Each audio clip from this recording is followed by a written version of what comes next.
welcome to our podcast.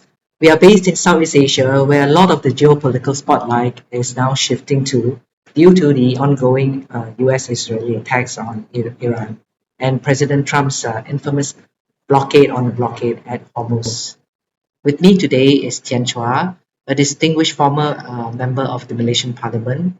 He is a fiery orator and an ardent activist in his day, and is still very vocal about causes he believes are unjust against humanity. Tian is also the spokesman for a Palestinian support group, Solidarity for Palestinians, and today he will share with us his views on the Straits of Malacca potentially becoming the next choke point that the US is reportedly eyeing to contain China's rise by cornering his access to energy. Welcome, Tian. May I dive right into the first question? What weight do you give to the speculation that the Strait of Malacca will be the next battleground for power? Before you begin, let us share some background about the strait. The Malacca Strait is a narrow waterway along the southwestern coast of Malaysia, with Indonesia and Singapore also bordering the waterway. Various reports in both the Western mainstream and alternative media believe that this is where the US plans to stop cargo ships that manage to escape the US blockade in Iran's Strait of Hormuz, because the Malacca Strait is touted to be the last geographical choke point on the journey back to China by Chinese cargo ships. Your comment, please, Tian. First of all, I think let's understand what is the Strait of Malacca. I think Strait of Malacca is a historical for thousands of a year that it is the crossroad between east and west, all the major civilization. This is a meeting point, and to talk about its significance, you are right that it's about 40% of our the world oil and gas products go through Strait of Malacca, even bigger than Hormuz. And it is also the important logistic shipment passageway. I would think, if it's not wrong, it's probably nearly one third of the global logistics in terms of goods and all this thing go through Strait of Malacca.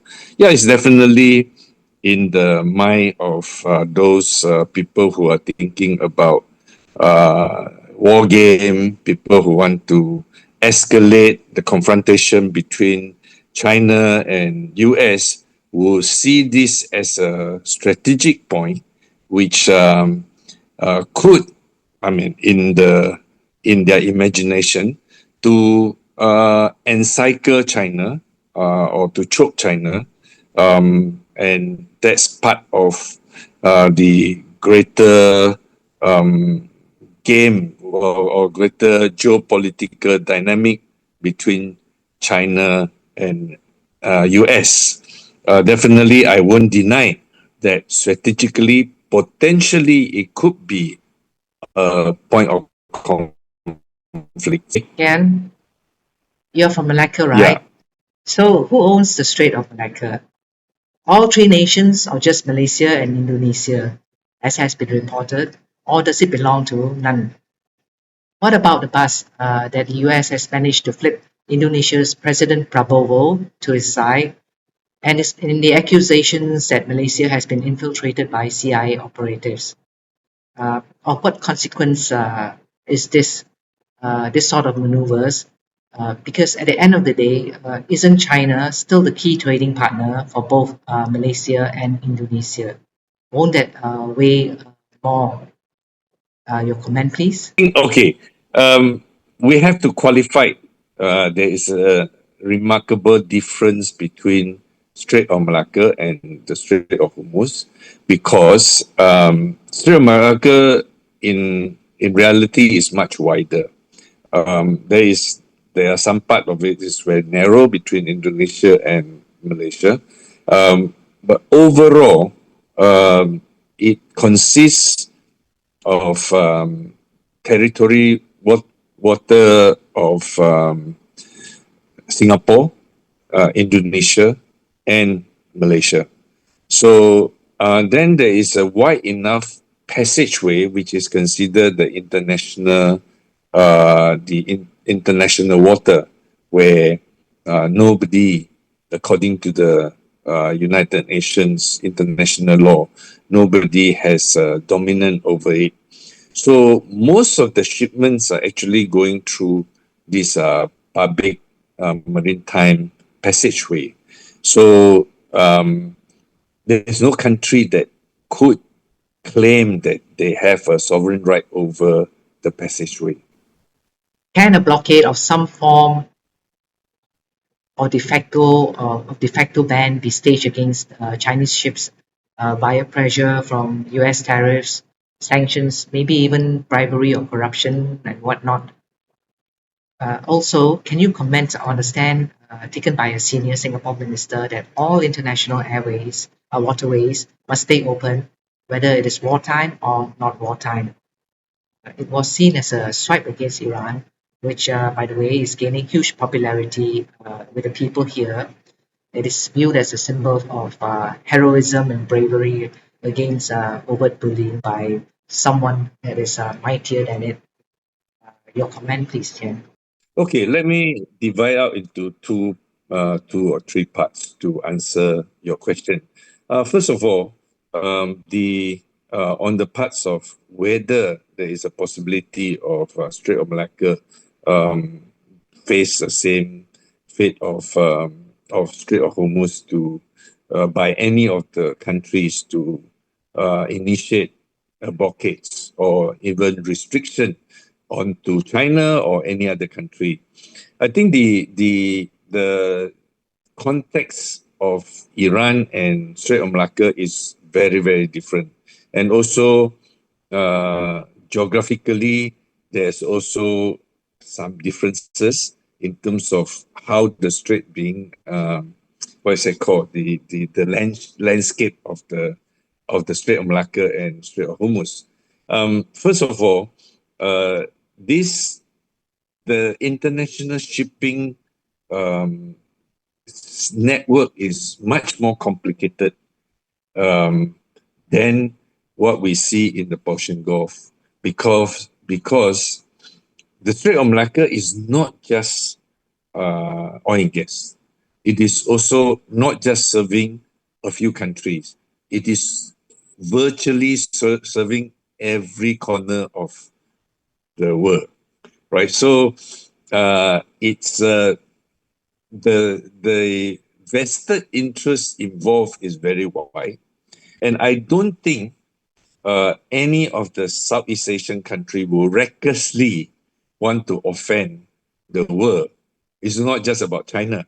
It's offending the world by imposing restriction on the passage on Strait of Malacca. As I said, nearly one third of the goods and all type of products have to go through the Straits of Malacca.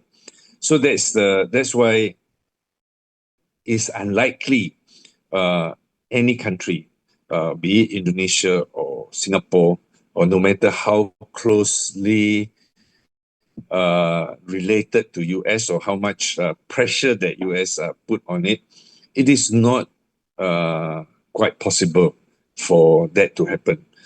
Secondly, we also have to look into the context of why Iran retaliated by initially they announced the obstacle to the Strait of Hormuz. Later on, the strait actually being closed by the United States itself, and it is also act of violating international law. While international law allow self-defense, and I think it is completely legitimate for Iran to defend itself by whatever means. So we cannot fault them for so-called violating international law because it's an act of aggression they are facing. So they are retaliating in self-defense. So I think for that context, it will not occur in what is that called in Southeast Asia. No country initiate the attack if China attack Malaysia, I doubt that will happen, or China attack Singapore or attacks Indonesia. That is very far-fetched. There could be some dispute in the South China Sea. There will be tension built up between different Southeast Asian country with China over various disputed island, etc., etc. But I do not think by itself it will escalate without provocation or instigation by outside forces. Um, we have been coexisting with China, with all these countries, all the civilization has shared the sea and the maritime resources of this region for thousands of years. They were at times there were conflicts, there were tension, but there always been means to resolve itself. I do not see um, why would any of the Southeast Asian country that's at the choke point of Strait of Malacca want to use this self-destructive means of what's that called tactic to close off the Strait of Malacca. So that's for me is highly unlikely. Let's talk about a bit more fun part, which is the CIA infiltration of Malaysia, Indonesia, or Singapore. I think, yeah, I definitely for countries that have great importance in the geographical strategic point, there is great interest for superpower to know what's going on. And I would not be surprised that CIA or whatever superpower will have people spying on us. I think the thing is there's no need to be paranoia because maybe transparency is the best defense for ourselves. Malaysia in general has maintained a neutral stand. We are important members of the non-aligned movement, and our government has always been very independent and not taking side with any of the superpower and speaking our minds when there is injustices. So I believe that despite we have superpower might be spying on us in Malaysia, or for that matter, Singapore or Indonesia, there is a dynamic that driven by the domestic politics, which is much more dominant than what the foreign powers can influence us. Definitely, there will be some sort of arm twisting if you come to the confrontations of the two superpower, US and China. If it escalates and intensify, both sides will try to see um, them to be supported by the ASEAN country, especially the three countries that which is dominant in the Strait of Malacca. However, I think we will. I'm quite confident that we will maintain relatively neutral and also not to be dragged into their tug of war. As for the issues about trying to what's it called? Indonesia, America trying to get Indonesia to be on their side by signing a mutual defense agreement. Um, of course, personally, I think it is better for all ASEAN country to stay away from any form of defense agreement with any of the superpower because it will compromise our neutrality. But that's the rights of the Indonesian government to decide.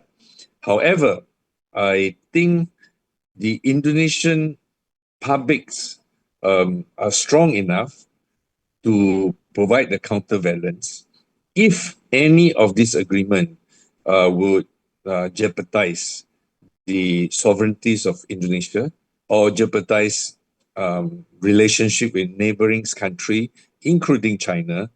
I believe that the Indonesian publics will have a strong opinion and to counterbalance those inclination Isn't for that too the rosy a passageway. view that somehow things can be business as usual again? Because it seems to me the world has already shifted into an age where logic, reason, rationality, and even humanity are being disregarded for the sake of retaining supremacy and dominance at all and any cost. We have the world's number one superpower uh, scorning international law with impunity. Europe is openly cynical and selective in choosing which international law to respect and which to ignore. What makes Malaysia, Indonesia, and Singapore, the entire ASEAN bloc in fact, think that they can keep the wolves at bay? Should they not already be formulating their own plan B, C, and Ds to ward off the coercive and selfish schemes of the superpowers to protect themselves? What do you say, Tian?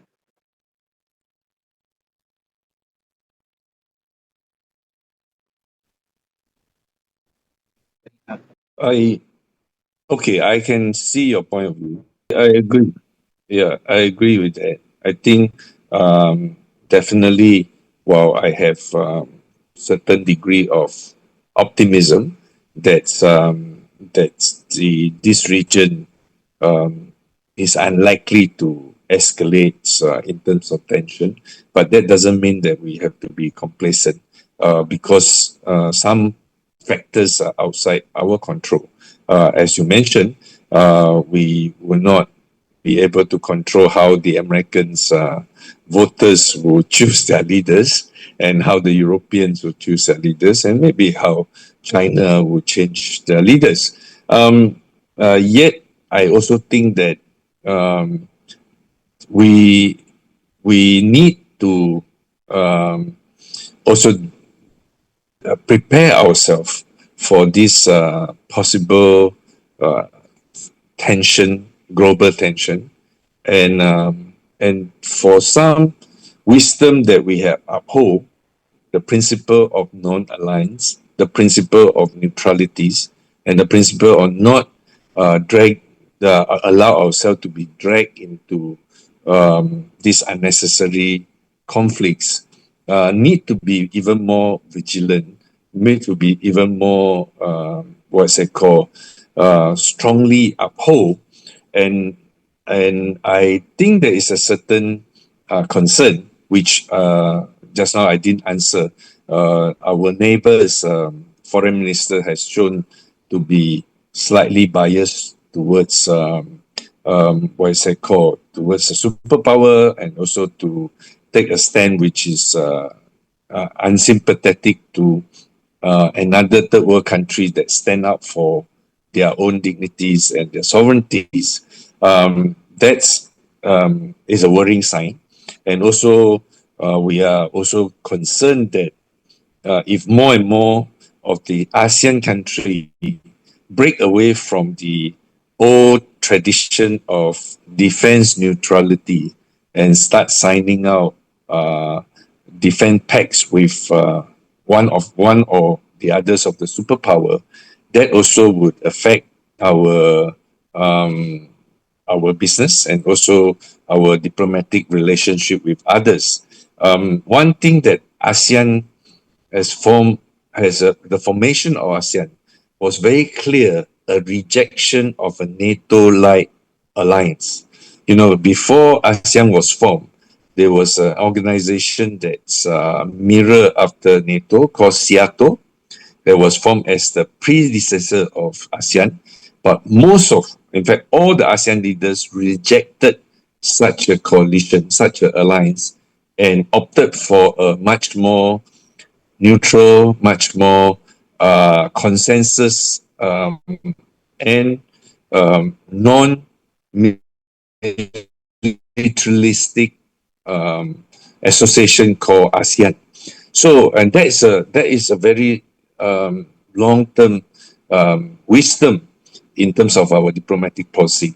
So, Malaysia, as a key member of ASEAN, must insists that ASEAN should be free from all the military alliances or military association with other superpower.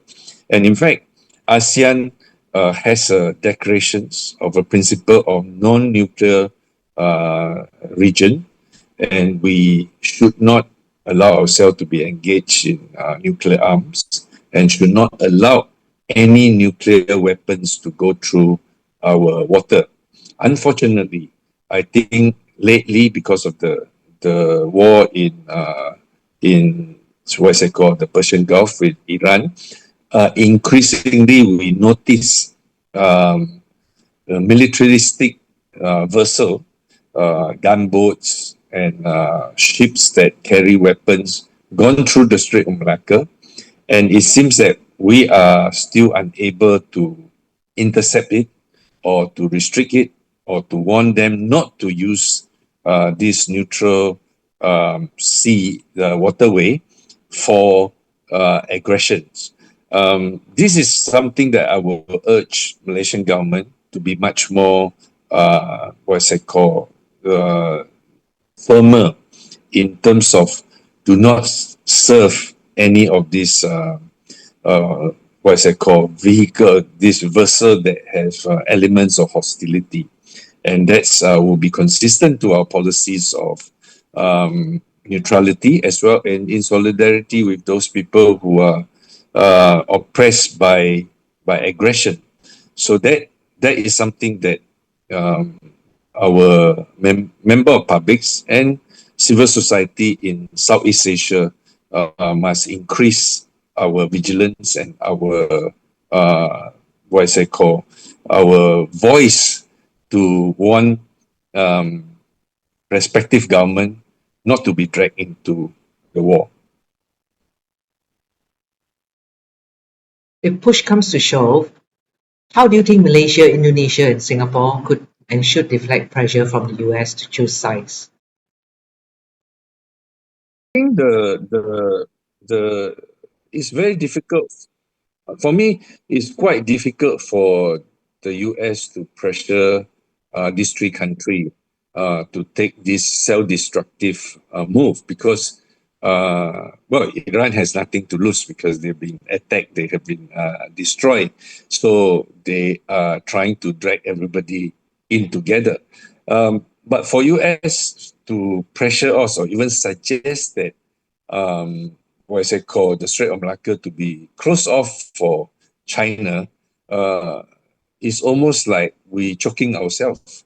We stop breathing in order to kill off China, and I don't think it is quite possible, right? So uh, again, to me, it is not so much of that the close off the Strait of Malacca, but I'm more concerned that this country will be under pressure to allow more military exercise, more aircraft carriers to be stationed in the Strait of Malacca as a form of maneuver and intimidation towards China or any countries that friendly to China.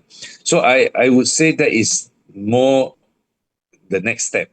And that's a worrying thing because we do not have a strong navy to repel any of the superpowers stationing their heavy equipped, what's it called, war machine in our Strait of Malacca. That will affect, that will really affect our standing. And for that reason, I think the three countries must come stronger in the consensus that do not allow military's equipment, military's vessel to use the Strait of Malacca for whatever geopolitical maneuver. I think that's that's more likely scenario for any of these three countries, including if no matter how pro US they are, to say that we're going to stop ships or cargo into China or away from China. I think that's not quite likely because that's almost like killing our own economy, And I think Malaysian people or even Singaporean would not allow that to happen. There will be a revolt against such stupidity, right? So I think that's but the my real concern is there will be increased militarization in the South China Sea, increased militarization in the Strait of Malacca, in the form of you have foreign ships, foreign hostile, what's it called, ships or boats to present, and that is very provocative, and that could also threaten the tranquilities of international trades. What they just need to do is to have nuclearly armed aircraft carriers roaming up and down Strait of Malacca, and potentially can shoot out to anybody. And possibility also, as you say, US can be crazy enough that without the consent of any of the three countries, start firing torpedoes or start, seizing some of the shipment that go through the Strait of Malacca. And that's definitely a violation of us, our sovereignty. But unfortunately, I still think that we do not have the naval force to be able to counter that, to repel this, to safeguard the Strait of Malacca away from this rascal or this provocative action. So in that sense, I think the the next step is, beside the general policies, there could be some form of collaboration of the three naval forces, instead of making our defense treaty with US or with any other superpower. The three should have a certain defensive measure to prevent the Strait of Malacca being used as a hostile ground.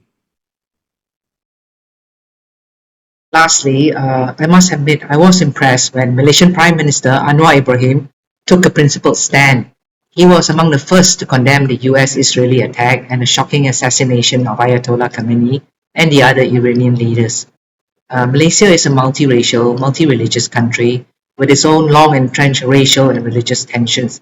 And yet, Anwar managed to lead a parliament that was obviously united when it devoted a minute's silence as a show of respect for Khamenei and the other victims. It seems oddly that even as the US accuses Iran of being an Islamic extremist, the Islamophobia, at least in Malaysia, is, and I would say actually in many parts of the world, seems to be decreasing rather than being moved into a frenzy of agreement that Iran is a terrorist country, is an extremist regime. More people seem to be sympathetic to it, and more people, non-Muslims, appear to be rethinking their views about what Islamic extremism is. After all, what can be more extremist? What can be more terroristic than flying into a country and committing a crime, a murder, such as the Trump administration appears to have done in Iran? Your comment on it, please, Tian? I think it's time for us as Malaysia as a nation, to look into the issues that um, our national independence, the general principle of sovereignty, is shared by all of us. And I think we need to congratulate Anwar Ibrahim for his courage to speak out when most of the so-called Western democratic country do not dare to call a spade, and to condemn an act of violence, an act of state terrorism in the extreme form, right? So what Anwar Ibrahim did is an example for many of the third world country. Again, it is not just a position to be sympathetic to Iran, but it is also standing up for the general principle that no country should be subject to this sort of bully and aggression, no matter how weak they are. And that's it for this show. Very, very big thank you to Tian for taking the time to share his insights with us. Before you leave, can you please press the like and subscribe buttons? This will help us tremendously to continue with our reporting. Our website was shut down and we were denied advertising revenue. In the past, we in the developing world would blame our draconian governments. But today, with the US on rampage and even in Europe, uh, journalists are threatened. I think the alternative media is more important than ever now. So please hit the like and subscribe buttons as you leave. Thank you very much, and we hope to see you again soon.